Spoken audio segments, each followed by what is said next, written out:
E fia te whaatalo whaatu le mai mua ma le whaafonga se tātou wa tunu ule nei fo i tu la fiafi. O se whaapoponga fo ili nei o tātou talafo mai vai whanua mo le nei a fiafi a solulua se fulu maleono o le masino au kuso lua whelua ono. E to muati e tātou talafo mai vai whanua le nei a fiafi. E mana tua pele so ili tala whaasolopito sa mua. Ina ua tatala loa ia ai le whaelo ilo fou o le vai aso le whaamanatui no mea sina. O se atuanga leo le ripoti. Ua tatala loa ia le whaelo ilo fou o le vai aso whaaringa o mea sina. O se tasiri nei o aso e tū mati le fuafuanga alua mamawa le malo. Ua mōli mawina ai le whaelo ilo fou o le whaamanatuina o le vai aso o tū manganu o le atunuu. O le afionga le pālimia anu po laule le mali toa le watea palata e wao Foster Schmidt. Na saunoi le saunoanga au tū. Sa ia whaailoa ai o Samoa o le fatu o tātou uma. O le tātou lava mau. Nei Samoa o le fatu o le West Pacific. O lono winga a fatu. O ineina tutupu o mātua i tangata. O le tātou mna mau. Tau ave per tātou mau na o tātou le fatu. E mara talitu nunga e mātango fia Samoa mo e uma e ngā solo mai. O le nei lata e au. Te teimi e ana suatu leo le fionga sui pārimia e tatala lo ia le wha moe ona o le wha mautuina o le tātou loko ua tau o se wha manatunga mo tātou te manatu ai o tātou lea o lo iai le ata o le tāno ava lea o lo iai le ata o le to'o ma le fue o lo iai fo le ata o le tuinga o le tuinga na e tau te sirifia tofu au tau matuinga a tofu al tangata malona whaasino manga malona tamali anga i to tonu o ainga. O lona winga e te tau na tātou pui pui wha perpele ma lio lio. Wha perpele wha whea, pele i upu, pele i tala, o pele le whaatinonga. Ai peitai o le lolofi mai o tū maanga mai whafo. Ua a mata tanu mia ai tātou tū maanga nuu. E au fiai le a o ino ngangana isi a tunuu. Ai whaatua tō nai le tātou ngangana Samoa. Ta wau na ngalo a tātou whanau le sula tonga. Ta ngalo a tātou whanau le folfol ava. Ngalo i whanau na whaile whaatau. Ngalo i tātou whanau na tū mar tō pero tū o tamaia. Tau si sila mai. O le tātou si o manga le nā, ma le tātou whasino manga le nā. Wa tau wau ina wha ta fulu launga. Ma wa mata na tu la ye le le ngangana le e masani ye le tunu e tausi ye le vana nofo ma le vata puia pe asi upu matala ai mei se fesanga inga paolo ai inga manu ma tu langa masani e fai ai le fa awa winna o le tatou fa mamaluina o le tatou tu ma le nganu fa Samoa o lea ua mafu ai ona to e fa tu le fanga tatou malo fa ngalo le vai aso le nei ele ngata ina tātou wha wau wha mata ngofia ino Samoa i ona vaenga in tātou mai mua ai ole ali lifalo a ngā i le wha mautuina o le tātou tū ma le nganu ai sea o tātou lea ele ngata fo i o lea o le tū ma le anga le tātou ngangana ina ia tātou tausisia le vāwhea loai ma le whea loai o tātou tangata tātou vai foi lungo le penga te whai langi ma le Facebook le nei teimi e le o Samoa lea tātou soifua maola mai ai. Ai sea, wa mata na tātou whaangalo ale me lea. Ia, ai a tonu e a vea le tātou toe wha manatu le la whai le vai aso le nei. E a mata atu nei se iro lava i sesi teimi e toe sui ai. Wa manatu le tātou malo. Tātou o mai tātou toe tala noa. A mai a onga, whai tātou laulau siva ma maulu ma siva e masani ai. O mai ta pena leu, lea lei uman ta pena le tātou village nei. Whai umu, whai wha ausi, whai vai salo, whai me uma sa masani ai tamaiti. Ea mo mai whai uma tu langa o wholofola ngā ava ma mea ia sa tātou masani ai tonu. Tau sang fau, fau tuaina le fionga le ministawa onga, ia matua wha atino le leile tātou Culture Week. Moa onga uma i Samoa i to tonu le tātou vai aso le nei. Ai ona ua wawe tele le teimi. ia ua tatou walu ai lava po o asuiga la tatou faia. Na awai minista o le kabineta whaapea ka mupani o loo whaipaaanga ma le malo. E tawala atu i le pulenga o tangata tāwhawha mai mo mai fafo. Ia lai se leni ma mea lofa. E fiso soani ai o wale whaatinoino o Paul Kalame o le te wila. O la fionga le sui pale mia onwa po mulipola ana rosa ale molio.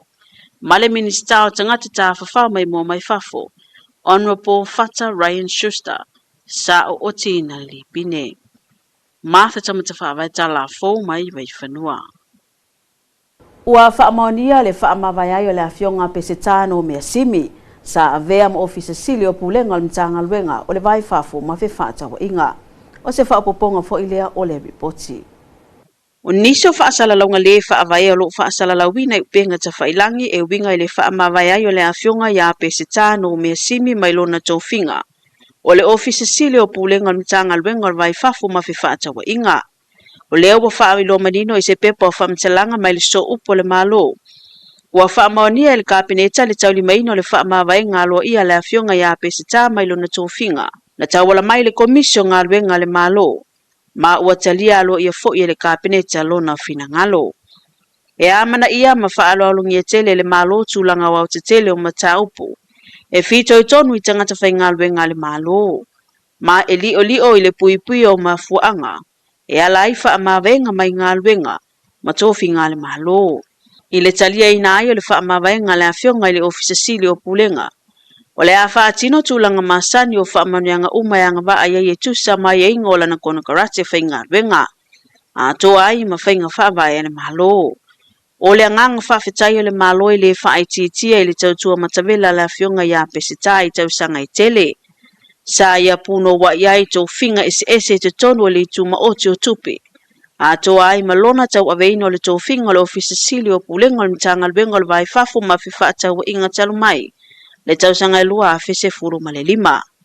O momoli fo i whamarianga le malo. I la sanga o lona soifua tautua. I le anga i atu i le romanai. O le whaese malolonga tātou talafo me vai whanua mole nei a fiafi. Ona to taliu mai ai lea pe a mai a tātou whaasalaunga whaapisi ni sinei. Samoans are embracing the many advantages cyberspace offers, and our economy and quality of life are better for it. However, as we enjoy its benefits, we also recognize that it threatens us in a variety of ways. Everything around us is connected digitally. What you see may not always be true. Who you think you know may not always be who they appear to be.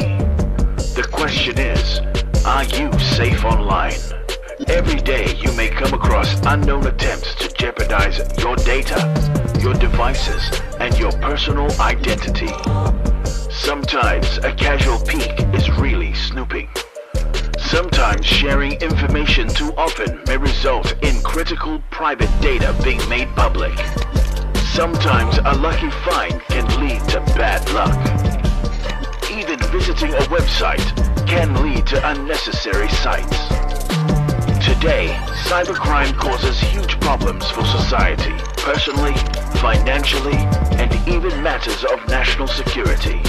To avoid getting these threats, use strong passwords. Think before you click, post, and type. Make secure choices. Protect your computers. Protect your devices. Browse wisely. Protect ourselves. Be cyber safe.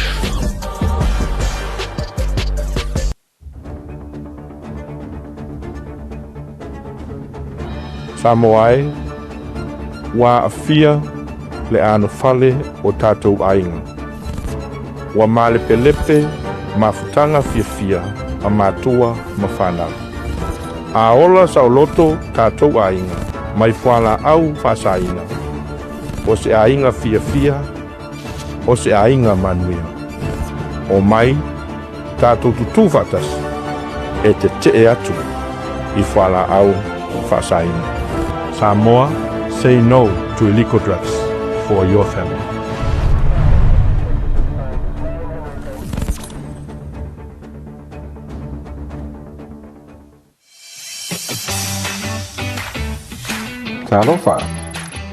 Talofa with a Smile campaign is all about providing quality customer services across the public service. Driven by PSC's vision of public service excellence, the mission is to provide quality public services. Great customer service is what the public service is all about. It's simple, it's free, and it's a universal language everyone understands. It is human nature that when we are happy, we smile. And when we smile, we spread positive vibes. We create a happy and a safe space. This is the simple message of the campaign, that in whatever service we are providing, we are happy to serve the public. We value our people and our communities we serve. This is at the core of the public service values, service and respect. It is often said that when you answer the phone with a smile, the caller can hear it. And that is power of a smile. It starts from you and from me as individuals. Together, we can transform the way we serve, the way we think, and the way we work. Make a difference. Serve always with a talofa and a smile. Be the change, talofa with a smile.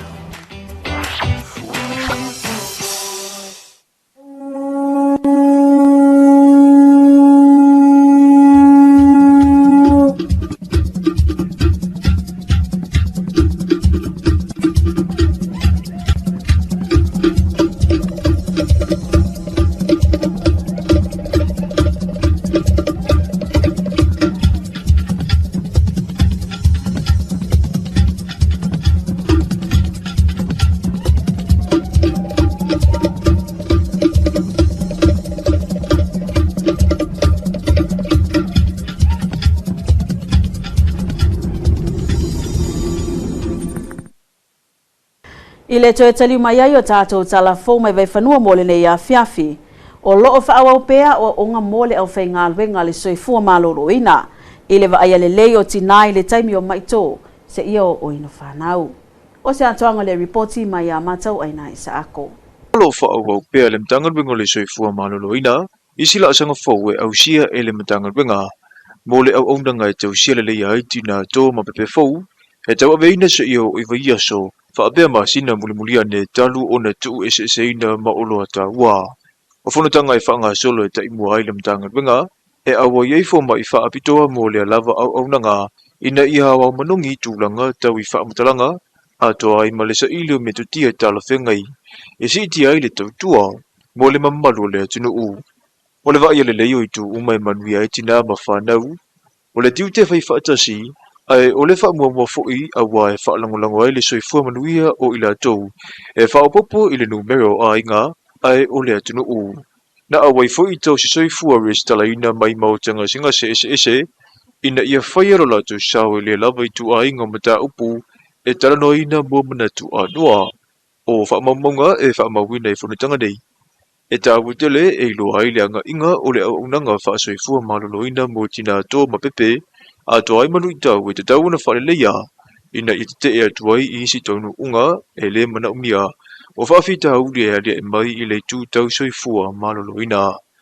O le soifua malolo ina, o le lima tau matau lea, o so o sea tunu u. Matau ina isa ako tala fau mai vai whanua.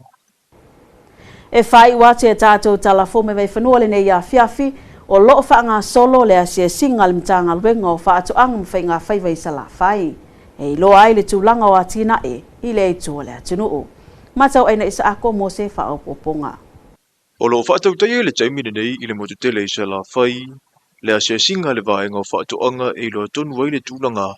O atina e le fo i tu o Samoa, e le ngata o tongala au aina, o fuala au whaisua, vaisi tu o whaatu anga. Na mai tau wina ai atina e ese, o lo i tau o lo whiangai male au whai whaatu anga, o whaamai e ono whaaleangai nai mea tuto, ai o taunu ungana lei foi o isi whaamai te. E le ngata i lea ai o lea manua tau o foi e tuina atu ai whautuanga, mo le wasenga o le au whai atina e sawa i, e isi vaenga e au ona sila i ai mo leanga i iluma. O lo lato whai walo filima, ato ai maawala e au ona whaatelei nei fua whaeleleanga, e le ngata mo se eleni, male sa ilingo le te maua inga, ai o le fisoso ni fo i mo le tūtau tau mawha. e tai mo lava le mtanga benga fa to anga mo le fa moi o lo fa anga solo ma tau ina isa ako talafo mai vai fanua Ua whai ua tuai mā tātou talafo mai vai whanua mō le nei a fiafi manuia wha sausanga o lo tutoe le nei pō e mō le taimi nei tō wha soifua.